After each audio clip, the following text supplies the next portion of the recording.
कि जब पत्रकार नहीं खरीद पाते हैं ना तो चैनल ही खरीद लेते हैं, कि कोई ऐसा नोट छपा ही नहीं है कि हमारा ईमान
खरीद ले। मैं आपके बीच में कुछ बेचने नहीं आया हूं।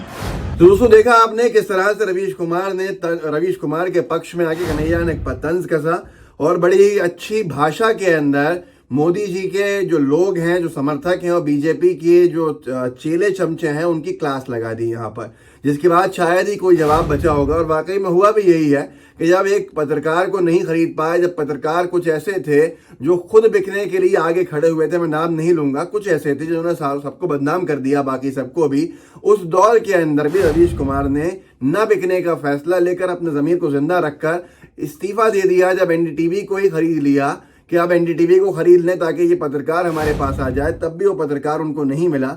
ऐसे हालात के अंदर बहुत सारी चीजें हो रही हैं, बहुत सारे चर्चा का विषय बना हुआ है, जो कन्हैया ने भी कहा है। कन्हैया ने साथ में आगे एक बहुत ही मखमल के कपड़े में लपेट कर जूता भी उठा के चला दिया है, जिसके बाद से हर जगह चर्चा है कि कैसे उन्होंने कहा है कि हम सब के पीछे जय शाह के पप्पा की जो पुलिस है वो लगी हुई है। जरा देखिए, अमित शाह जी की भी चुटकी ले ली है कन्हैया कुमार ने। इस वीडियो के अंदर आपको दिखेगा और आप खुद समझ जाएंगे कि कहना क्या चाह रहा है। देखिए इस वीडियो।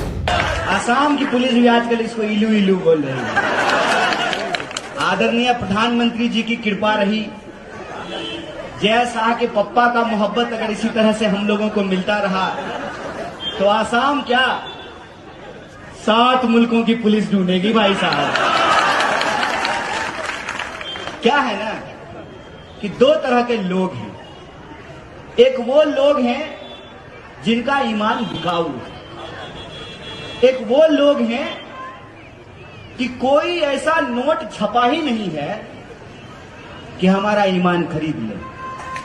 और आपने अभी देखा होगा कि जब पत्रकार नहीं खरीद पाते हैं ना तो चैनल ही खरीद लेते हैं। तो दोस्तों ये था कन्हैया कुमार का वो भाषण जिसको उन्होंने जिग्नेश मेवाणी की विधानसभा के चुनावी सभा के अंदर दिया और वो तेजी के साथ ट्विटर पे, सोशल मीडिया पर वायरल हो गया कि रवीश कुमार के समर्थन के अंदर उन्होंने जब ये कहा कि जब पत्रकार नहीं खरीद पाते हैं चैनल खरीद लेते हैं, इस सब को लेकर पूरे ट्विटर के ऊपर चर्चा का विषय बन गया। और वैसे भी बहुत सारे इस तरह के लोग हैं जिनको इंटेलेक्चुअल कहा जाता है, जो अपना एक असर रखते हैं सोशल मीडिया पर, देश में, उनके बयान आ रहे हैं और वो बयान बहुत सारे लोगों को जगा रहे हैं, आंखें खोल रहे हैं और अनभक्तों को जवाब दे रहे हैं। इस कड़ी में जुड़े हैं अजीत अंजुम साहब, क्योंकि अनभक्तों ने, और खास तौर पर अनभक्तों के हीरो आजकल सुशांत सिन्हा, जो पहले उल्टे विरोधी थे अनभक्तों के और अब नौकरी टाइम्स नाउ में जब से लगी है जो समर्थक हो गए हैं, जो बहुत बुरी तरह से रवीश कुमार को ट्रोल करने की कोशिश कर रहे हैं, अपमानित करने की कोशिश कर रहे हैं और उनको यूट्यूब पे सब्सक्राइबर्स की भीख मांगने वाला बता रहे हैं। अजीत अंजुम लिखते हैं, रवीश कुमार के यूट्यूब की रफ्तार से अभी चापलूसों को लगातार कब्जियत और पेशिश होना है। कोई दवा काम नहीं करेगी। गैस बनने का सिलसिला हर रोज तेज पकड़ता जाएगा।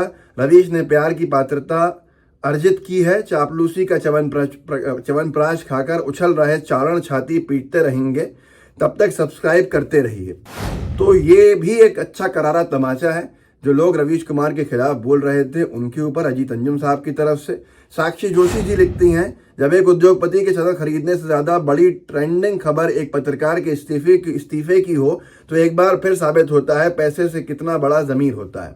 और वाकई में ये बात सही है कि चर्चा इस बात की नहीं हो रही है कि एनडीटीवी किसने खरीद लिया है, बल्कि चर्चा इस बात की हो रही है कि एनडीटीवी में अब रवीश कुमार नहीं है। तो ये होता है ज़मीर को जिंदा रखने का।